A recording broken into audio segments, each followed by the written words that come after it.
Thrissur മറ്റത്തൂരിലെ Congress BJP സഖ്യം നേതാക്കളുടെ ആർവോടെയാണ് എന്നാണ് സൂചന. സഖ്യ ചർച്ച നടത്തിയത് DCC ജനറൽ സെക്രട്ടറിയും മണ്ഡലം പ്രസിഡന്റ് എന്നിവരുടെ നേതൃത്വത്തിലാണ് എന്ന വിവരവുമുണ്ട്. ഇരുവർക്കുമെതിരെ പാർട്ടി കർശന നടപടിക്ക് സാധ്യതയുണ്ട്. അഹമ്മദ് മുജതബയുണ്ട് വിശദാംശങ്ങൾ നൽകാനായി. മുജതബ, കർശനമായ നടപടി KPCC ഇക്കാര്യത്തിൽ എടുക്കുമെന്ന നേരത്തെ നമുക്ക് റിപ്പോർട്ടുകൾ ഉണ്ടായിരുന്നു. ഇതുമായി ബന്ധപ്പെട്ട ഏതെങ്കിലും തരത്തിലുള്ള നടപടി ഇവർക്കെതിരെ ഉണ്ടായിട്ടുണ്ടോ? ഏറ്റവും പുതിയ അപ്ഡേറ്റ്സ് എന്താണ് മുജതബ?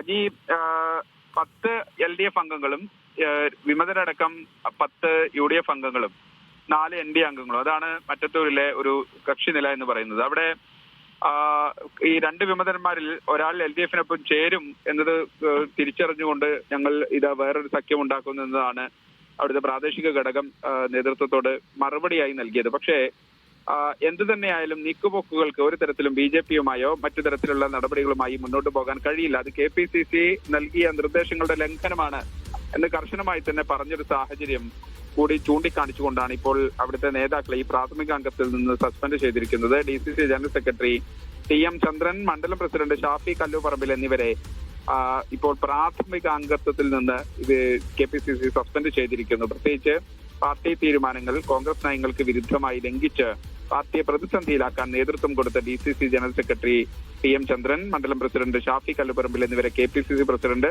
സണ്ണി ജോസഫ് പാർട്ടിയുടെ പ്രാഥമിക അംഗത്തിൽ നിന്ന് സസ്പെൻഡ് ചെയ്തതായി അറിയിക്കുന്നു. ഇതാണ് KPCCയുടെ വാർത്താക്കുറിപ്പ്. എന്തായാലും ഈ നടപടിയുമായി ബന്ധപ്പെട്ട് മുന്നോട്ട് പോവുക തന്നെയാണ്. കർശന നടപടി ഉണ്ടാകുമെന്നാണ് ഇപ്പോൾ കൂടുതൽ അന്വേഷണവും മറ്റു കാര്യങ്ങളും നടക്കുമെന്നാണ് മനസ്സിലാക്കാൻ കഴിയുന്നത്. അജി,